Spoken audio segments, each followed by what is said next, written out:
Okay, put on your listening ears for 5 minutes. Got them on? Good. Now just listen.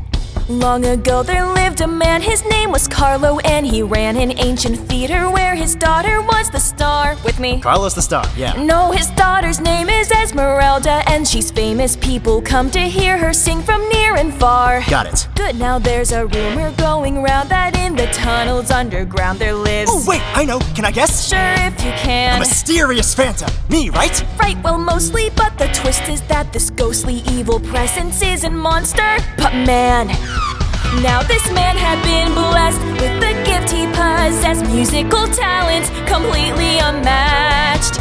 But as you often will find in epic tales of this kind, his gift came with a curse attached, a face that was hideous and so jarring. He wore a mask to cover all the scarring, cool. And lived underground inside a hole. Wait, a hole?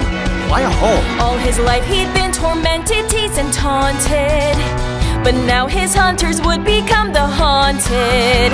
The world that always made him feel unwanted would hear the toll, the sounds of a tortured soul. Okay, so I was born with a lightning scar. Got it.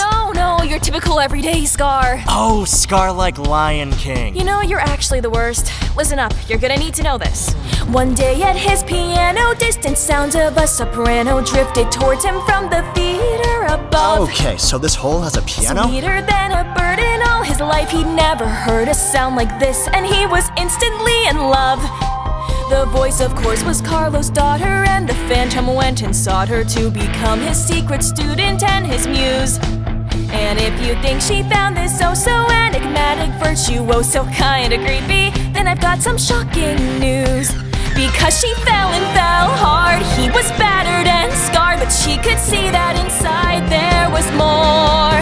Something alluring she'd find in the sadness behind that terrifying mask he wore. And though he was hideous and she was perfection, through music they found their connection, a bond beyond their own control.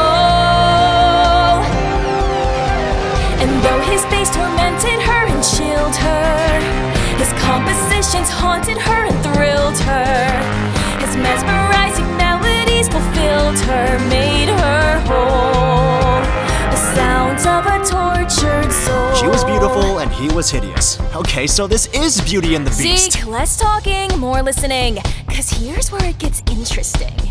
As he has another man, some guy named Raul, who's tall and handsome and not all that pleased about her latest beau. Always a triangle. Angrily, Raul tracks him to his lair where he attacks him, and they battle in the passageway below. Awesome! And when he took his last breath, the phantom welcomed his death. He'd rather die than live apart. When it was over and done, Raul had killed him. He'd won, but he'd lost Esmeralda's heart. And though he was pretty, yes, and a keeper, the phantom's love was so much deeper, a loss that nothing could console.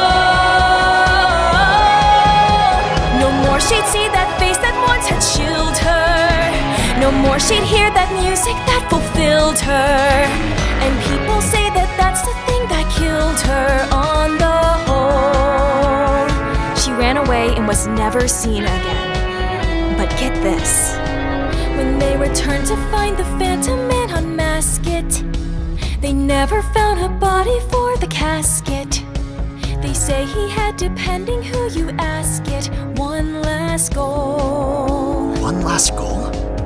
To this day inside that theater or near it, if you listen very closely you can hear it, the songs of a tortured spirit's final roll, the sounds of a tortured soul.